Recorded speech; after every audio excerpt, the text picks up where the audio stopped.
Jésus traversait les villes et les villages, enseignant et faisant route vers Jérusalem, Luc 13, 22. Tandis que le Seigneur se dirigeait vers Jérusalem, quelques pharisiens vinrent lui dire « Va-t'en, par d'ici, car Hérode va te tuer. » Il leur répondit « Allez, et dites à ce renard, voici je chasse les démons, et je fais des guérisons aujourd'hui et demain, et le troisième jour j'aurai fini. Mais il faut que je marche aujourd'hui, demain et le jour suivant, car il ne convient pas qu'un prophète périsse hors de Jérusalem. » Luc 13, 31, 33. Christ ne pouvait être intimidé par une quelconque autorité de ce monde. Il avait un mandat céleste et cette mission le conduisait à Jérusalem. Il n'y avait pas d'autre alternative pour lui, rien ne pouvait le dérouter ni le retarder. Au cours de son voyage vers Jérusalem, 10 lépreux vinrent à sa rencontre, Luc 17, 12, et tous furent guéris. Rien ne pouvait s'opposer à sa progression vers la sainte cité. Mais il n'ignorait pas les besoins qui se trouvaient sur son chemin. Ne nous laissons pas distraire loin du dessein divin, mais que ce ne soit pas non plus une excuse pour négliger le besoin des autres, pourvu que cela ne nous détourne pas de la voie qui mène au but. Alors que le moment de son départ approchait et qu'il se dirigeait vers le lieu où il donnerait sa vie sur la croix, il se tourna vers les 12 et leur dit « Voici, nous montons à Jérusalem. » Luc 18, 31. Il n'a pas dit « Je vais à Jérusalem », mais nous sommes et nous montons à Jérusalem. Il n'y allait pas tout seul, il prenait les 12 avec lui. Le moment de notre départ vers le Seigneur fait-il partie de notre espérance? Cette espérance est-elle uniquement un credo ou l'attendons-nous de manière positive? Que faisons-nous en attendant ce moment? Marchons-nous jour après jour sur le chemin de la croix? Sommes-nous seuls ou marchons-nous sur cette route avec d'autres?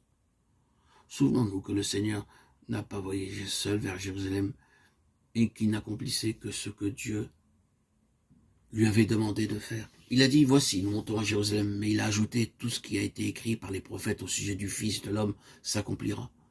Puissons-nous être sur le chemin qu'il a emprunté, et que toute la volonté de Dieu s'accomplisse aussi en nous. En chemin, il ajouta une parabole parce qu'il était près de Jérusalem et qu'on croyait qu'à l'instant le royaume de Dieu allait paraître.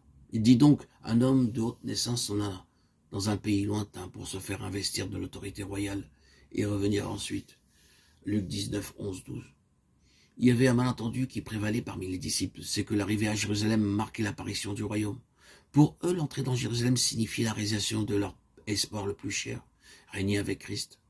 Pour lui, Jérusalem n'était pas une fin en soi, c'était le lieu où le départ tant annoncé devait s'accomplir pour que cette étape fixée par Dieu soit franchie. C'est pourquoi il dit à ses disciples que même après être parvenu à la cité, il devait encore aller dans un pays lointain pour recevoir la royauté et revenir. Ensuite, il avançait sans cesse. Comme il approchait de la ville, Jésus, en la voyant, pleura sur elle. Luc 19, 41. Ses sentiments étaient bien différents de ceux de ses disciples. Il entra dans le temple, Luc 19, 45, il était au cœur même de la cité. Un peu plus tard, il se rendit à Gethsémane.